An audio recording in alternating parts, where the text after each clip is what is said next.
is none other than the managing editor and co-publisher of Politicus USA. I've been following this woman and her partner, Jason Easley, for a while. And I can't tell you how many times I have printed out material and articles that they have written, and I've referenced none other than Sarah Jones, who's with us this morning. Sarah, good morning and welcome to Choose Views, and thank you for holding. Thank you so much for having me on, and I'm really excited to be on your show. And I also just wanted to say that your caller was right on. Pam is right on. Pam, you are spot on about what's going on right now, and Democrats need to acknowledge that. Yeah, this is the blessing of timing. Every now and again, you get lucky and things time out your way. But I knew that you would appreciate what Pam was saying, so I wanted to have her wrap up what she was saying. She was on before we took our break at 7 o'clock, and I didn't want to. You know how this works. You got to hit the commercials. You got to do the things you got to do. And I thought maybe it'll be right to have her on or finish her thoughts right before Sarah comes on. Because Lord knows where you stand on this stuff, and your writings have just. Sarah, when I talk about threading the needle, or when the phrase is used of threading the needle or hitting the bullseye, I'm going to say this right now. You all need to follow Sarah Jones, Politicus USA. What she and Jason write each day, multiple times during the day, is amazing. And I so appreciate the work that you do, and I so appreciate you being a part of today's show, because we definitely have to have you back, because you strike the chord every single day. And so that being said, Sarah Jones, tell us who you are. Tell our audience who you are and a little bit about your background and how you've gotten to this point of what you're doing as managing editor. I have been covering politics now for 15 years. I started right as Barack Obama started his first term. I was very honored to be able to cover his White House and be, credentialed to do that, and was really excited for obvious reasons, I think, because he just brought so much intellectualism and adherence to a lot of our values. So that was a great time in the country as far as I was concerned. And before that, I worked in film, and it was weird. I was still working in film, and I was listening every day to what was going on in politics. And I had been involved in politics my whole life, but not as a journalist. And I was just so angry every day listening to Republicans, mostly Republicans, not to say Democrats don't, skirt the line and mislead people sometimes, but it was predominantly Republicans, because I think that at that time, they were, I don't remember what their issue was, but there's always some culture war issue that they're kind of lying about, on TV, and they just get away with this stuff. And I thought, why is no one calling this out? And I had a background where I knew that a lot of times advertisers have power over what people can cover in the media. Right. And now it's like think tanks, and there's so much involved. There's so much money involved now, and of course corporate media has grown to be too big to fail at this point. And and so I just wanted to talk to people and talk about things that matter to people and speak up for people. I felt like nobody was out there speaking for the people. And I think there's plenty of people who are doing that. So I'm not trying to, say no one else is doing it, but there wasn't a loud voice out there. And so I joined Politicus. Jason had started it already, I think like 6 months to a year before I joined. And then we were so lucky during, I don't think you could do this in today's environment, but it just grew organically into this huge operation. And at one point, all on its own with no corporate money, we've never taken corporate money and never will. It grew to I don't remember, it was one of the top websites in the world. So we just got really lucky with that, and we were able to speak for the people, and, with facts, always with facts, because that's, there's so many things to take into account when you're covering all this. We want to keep people focused on what's actually happened and not fearmonger people. That's the other direction I see too many people on the left going, in my opinion. And what I am so concerned about with that is that we don't want people disengaging. Right. We want people to be out there, right? And so when they get scared, they don't vote, they disengage. And it's like, yes, and of course, I'm talking about before times. Right now, I do want to acknowledge for everybody, because I think everyone's being gaslit. You have every right to be afraid. You have every right to be angry. Those are natural reactions. If you don't feel those things, you're not paying attention. So those are good things, but we also need to find that place inside of ourselves where we can be the brave person standing up for our neighbor and for people who are more vulnerable than we are. That's a position that is important for us all to take, I think, at this point. So. Well, first of all, thank you for that delivery, because folks needed to understand the history, but also why you've written and covered things the way in which you do, because there isn't a clear voice and that's why your material, your articles are so attractive to me, because, I'll just read you guys some headlines. You should just pay attention to this. House Republican disaster. As Representative Scott Perry Hyde's constituents demand AOC. Did you guys hear me talk about that last week? That comes from my gal Sarah and my guy Jason. People take to the streets to save the post office from Doge. That's a Sarah piece. Republicans in big trouble as deep red Nebraska town haulers chant tax the rich. That's from Sarah and Jason. These guys are doing exactly what Sarah just said. And that's speaking to the things that so many Americans want to hear in an unfiltered, unapologetic way. And they do it in snippets, by the way. So yes, I'm kind of giving a little bit of promo to Sarah and Jason, but they deserve it because of the work that they do. And it's folks like Pam, listeners like Pam, and so many others. We had a gentleman on earlier, Andy, who talked about, okay, we've identified these issues, whether it be voter suppression, whether it be racism, sexism, and all these things mixed together. But what's the do? What's the fix? What's the answer? So I've got to ask you this question, and it's not one to put you on the spot. It's just to get how your brain is operating in this space. The vote from the Senate on the CR was definitely one where people came back to Senate Minority Leader Schumer and said, yo, dude, what the hell were you thinking? So I listened to his interview on The View, as I said earlier in today's show, and I understood his logic.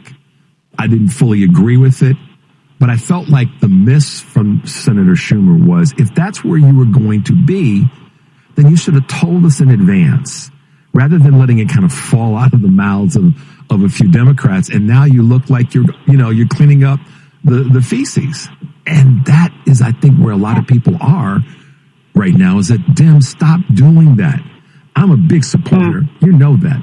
But stop doing that kind of stuff. Stop letting people think, oh, they're not really organized right now. Are you seeing that, hearing that, or am I crazy? No, I'm so glad you said that, because every day I ask myself, am I crazy? I personally, and I want to be honest with people. I feel like journalism for so long, and what we see in the Beltway is so much removal of the journalists from the impact of the policies. And that's because most journalists are kind of elite, privileged white men. And so I've been trying to walk that line for a while, and I decided with this new administration, with this person coming back into office, I feel like people are being gaslit so much. I want to say that absolutely people should be angry, and Democrats and Chuck Schumer specifically, what he did, in my opinion, was wrong. It was cowardly, and where this is coming from, right? This isn't coming out of the blue. We saw this over and over again. We saw this when the Democratic Party turned their back on Joe Biden, for example, because the consultancy class and because certain people at the New York Times and others were writing these conspiracy pieces about him. They turned their back on their own base. Their base had chosen him, right? To me, I was like, what is happening right now? Why are you letting the consultancy class and the donor class, and a lot of that came from the tech industry, because they didn't want the regulations that Joe Biden was putting into place. So you see all this power coming together, and they are driving the Democratic Party right now, unfortunately. Yeah. And I hate to say that, because it's nothing like what's happening with the Republican Party in terms of corruption, So I hate to criticize Democrats when they're sort of like the best option out there right now. On the other hand, they're not getting the message. And I think Chuck Schumer showed everyone that that was his chance to have some leverage against what looks like to a lot of Americans, and I cannot say that it's not true, the theft from the government by Doge, Elon Musk getting people's private data, getting their health records, getting their medical health records. This is outrageous. It's unacceptable. It's un-American. And so to have Chuck Schumer say, and I understand his what he gave as the reason, and I think you laid out so well why he should have, if that was true, he should have said that in the first place. Yeah. But I'm not sure that I actually believe that it is true. That he, that he was told. And I'm not. Right? No, Sarah, listen. This is why I love your work, because I'm biting myself not to catch up. But yes, exactly. Like, well, then if that were the case, then dude, you should have come out from the jump and said. And he would have, right? I think he would have if that was true. And that's the problem right there. Because what I see happening is they don't understand where their base is. Yeah. And they are all, let's remember, and for anyone that isn't aware, these people are all privileged. They are not being impacted the way you and I are and the way your audience is. And so for them, this is about beltway politics. How can I get reelected? How can I get a good, write-up by Politico? It is not about how can I be responsive to my constituents. And that is supposed to be the job. And that is the part where this all has gone off the rails, in my opinion. That this, all the influence of money in politics is really what has distanced all of those people from their constituents. And we see that at these town halls where Republicans are getting booed and yelled at, and now they're too afraid to even show up to hear from their constituents. And again, I know your audience knows this, but it blows my mind every day. That is your job. Last week was the week to be in your district. That's part of the job, even as constituents. Is if you can't criticize these people, then they're not going to be responsive to you. And I actually think, and I've been thinking about this so much, that is one place where the left, the left used to be, I would almost say overly critical, like they were of Obamacare, so that they don't give political cover to the people they elect, so they can pass more progressive policies. That's, got to give them political cover, got to have their back. And part of that cover is showing up for these protests. Part of that cover is making these phone calls every day to your representative to tell them what you want. So part of speaking up and criticizing them is giving them political cover to enact your will, Bingo. What you want to see from them. And I will say, what you were talking about, constituents are organizing these kind of counter town halls for Republicans when they're not showing up. There's one coming up in South Carolina in Nancy Mason's district. I know, of all right? Woo, right? I'd love to be there. Would you love crazy. To be there? Oh my gosh. Yeah, I would love to be there. And, and I lived in Georgia, and I'll just say for a second, when I heard your caller talking about, and you mentioned it, one of the fights that I have had since I started writing with Democratic strategists, some of them, is they will tell me, during the Obama years and afterwards, they would tell me, the criticism isn't racism. And I said, you know what? Not all criticism is racism, but racism is propelling and driving a lot of the base on the Republican side, deliberately being stoked by the elite. That is an age-old tactic. It's been around since there was power. They have found a way to divide us by whatever they can find. Now they're doing trans. They'll find their issue, and then they'll use that to drive a wedge between us, because that is how they distract us from, giving more tax cuts to the rich while the egg prices are soaring. This is a weapon that they use, and it's a real thing, and it's happening. And I know this because I've lived all around this country now, and being a white woman, people say things to me that they wouldn't say to me, I would hope, if I wasn't. And they're really sometimes disturbing, And I hear, and I get mistaken as a Republican, quite often, just on appearances. Right. And so people would say things to me, and and so I really understand how much that does drive what's going on. And it always bothered me that that the strategists want to pretend that's not happening, and they want to put like a fancy label on it. And a lot of that comes from, and one of them actually said to me, "Oh, you know what? You just don't understand because you live in a big blue city." I said, "Actually, right now I live in a Trump-dominated small town America. Yeah. I am surrounded by Trump supporters. I know exactly what they're thinking. They tell me every day." And you are wrong. You are the one that lives, like the strategist that lives in a blue city, and you therefore feel some kind of safety. You don't, you know, you're in your like academic elite tower, kind of making strategy for the Democratic Party based on that experience, and you're not understanding what people are experiencing all around this country, and people who, you know, people of color, people of vulnerable status in any category that you pick are experiencing by these Trump supporters.